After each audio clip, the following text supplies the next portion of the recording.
Hi, my lovelies. My name is Rochelle, and welcome to Verde Diaries.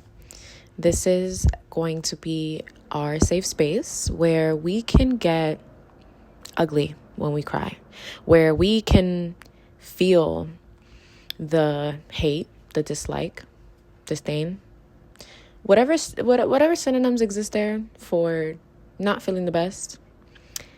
This is your safe space for that.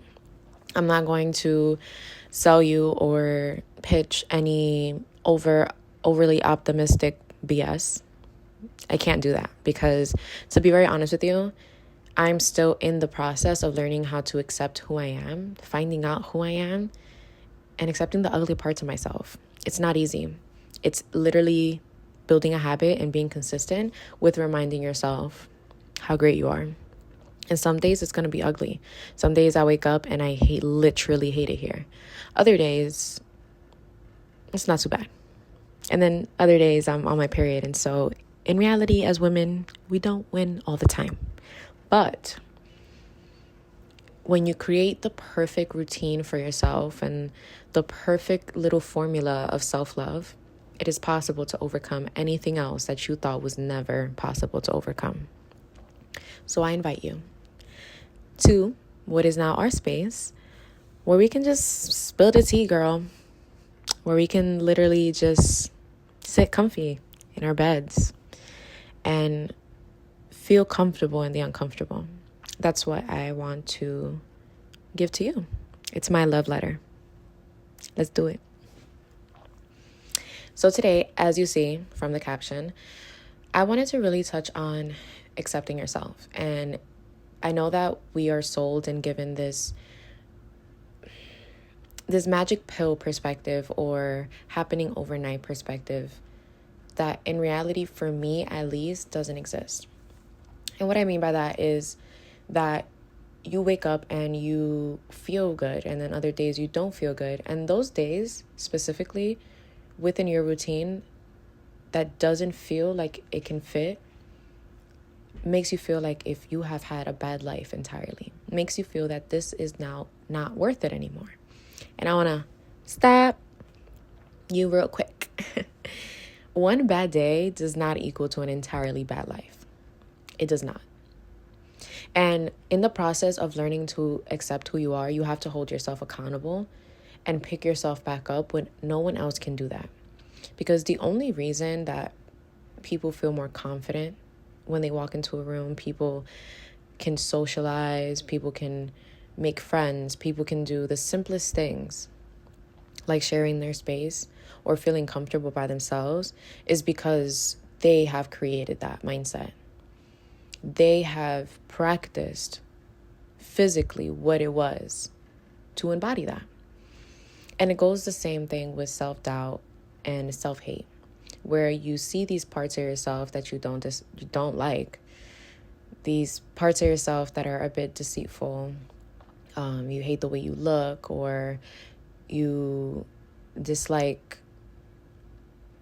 the way you talk even, which sounds insane to some, but in reality, for others, they've been through certain situations with people that have made them feel inadequate. It has made them feel smaller and inferior. And to be honest with you, that no.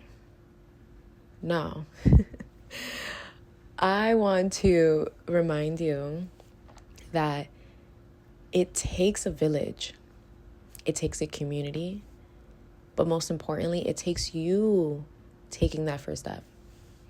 Because you can take the horse to the river and try to make it drink the water. But if it doesn't, it's not going to. And it'll probably die of thirst. And then you're just laying there and then it's dead. And then you're just like, Anyways. All in all, what I mean when I'm touching on this topic is that it's not a pretty process. It's not linear, and there's no magic to it. It's literally implementing these things every day, reminding yourself. Every day you wake up and you look at yourself in the mirror while you're doing your makeup, while you're brushing your teeth. You're telling yourself these things. And there's days where you're not even going to want to look at yourself. And that is okay. And trust me, I've been there.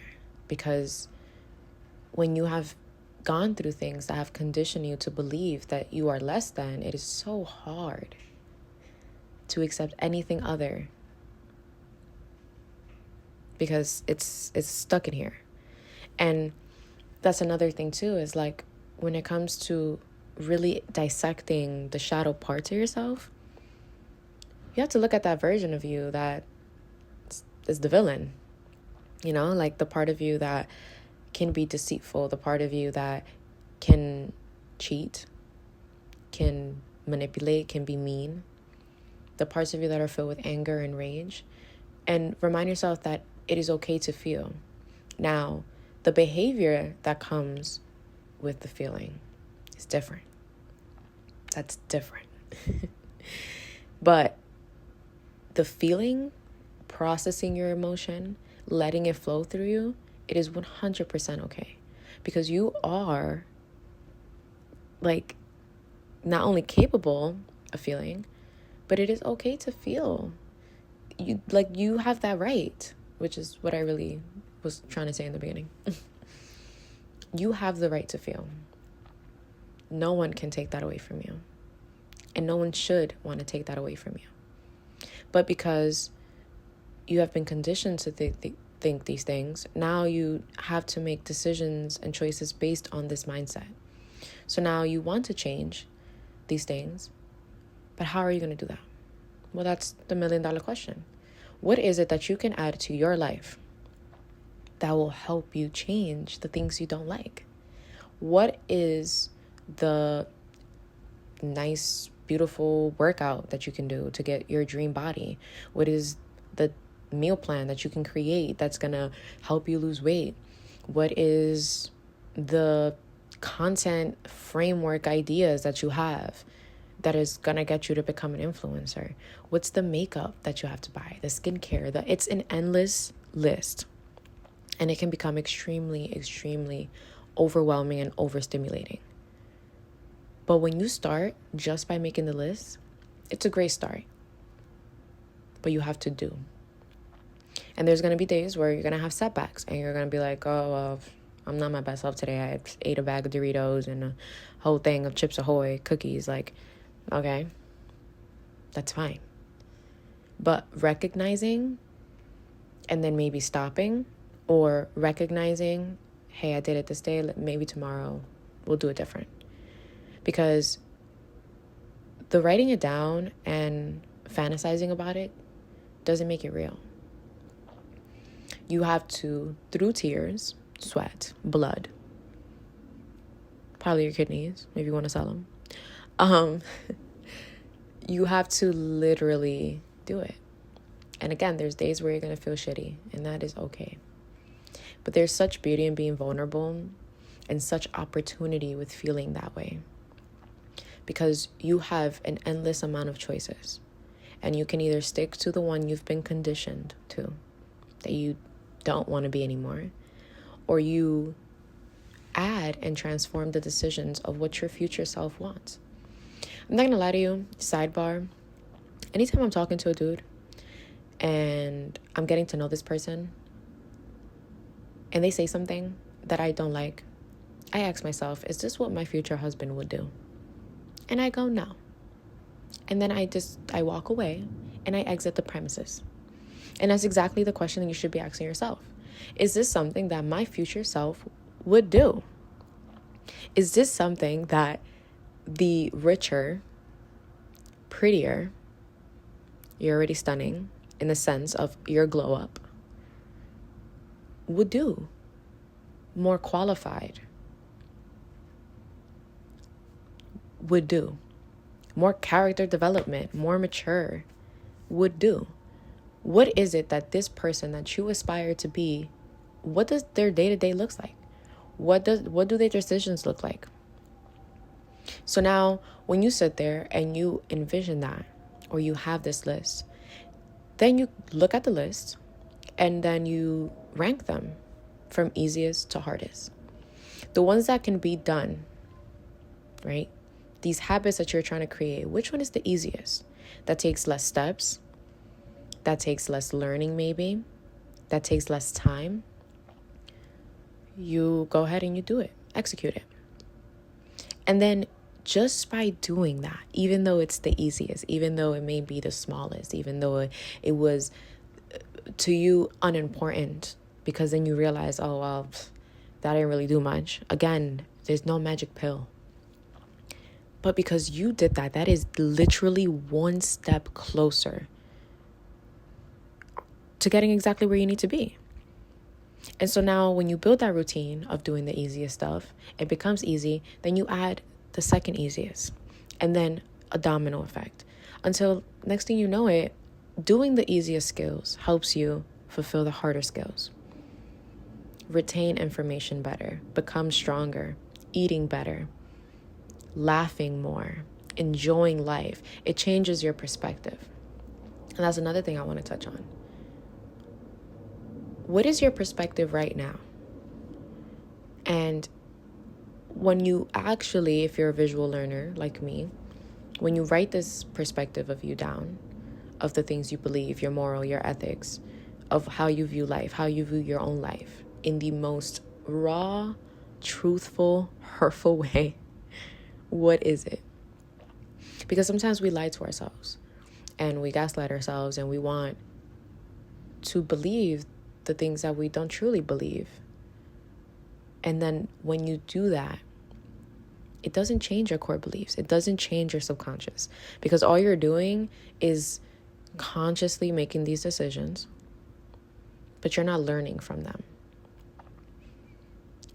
And then you're still replying to the person that you shouldn't be replying to. You're still accepting them booty calls. And then you're still around the same friends that don't want to progress, don't want to grow.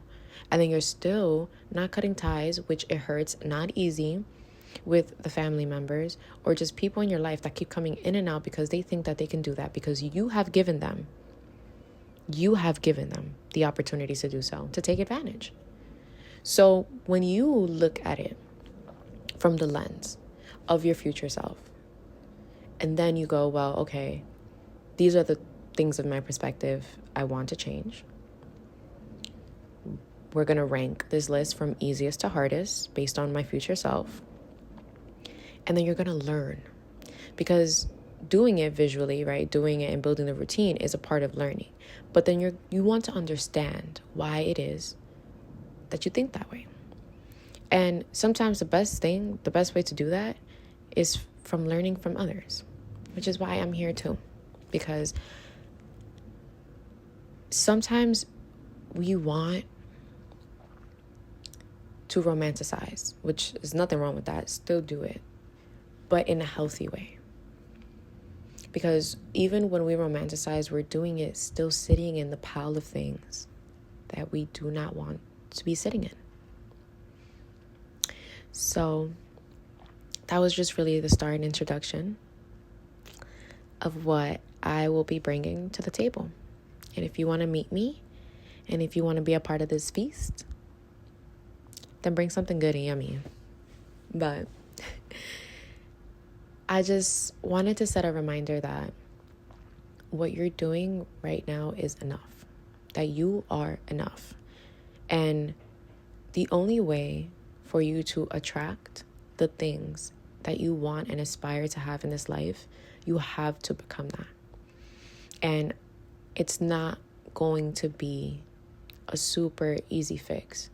But when you are strong in your faith to yourself, when you believe in yourself, when you give your undoubtedly, I pronounced that really bad, but when you give yourself this unshakable, unbreakable faith, when you believe in yourself, when you love yourself, when you remind yourself of the things that you deserve and you're worthy of, no one else can break that.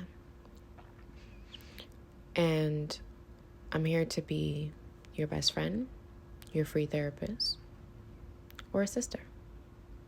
So, see you next week, my lovelies. Mwah.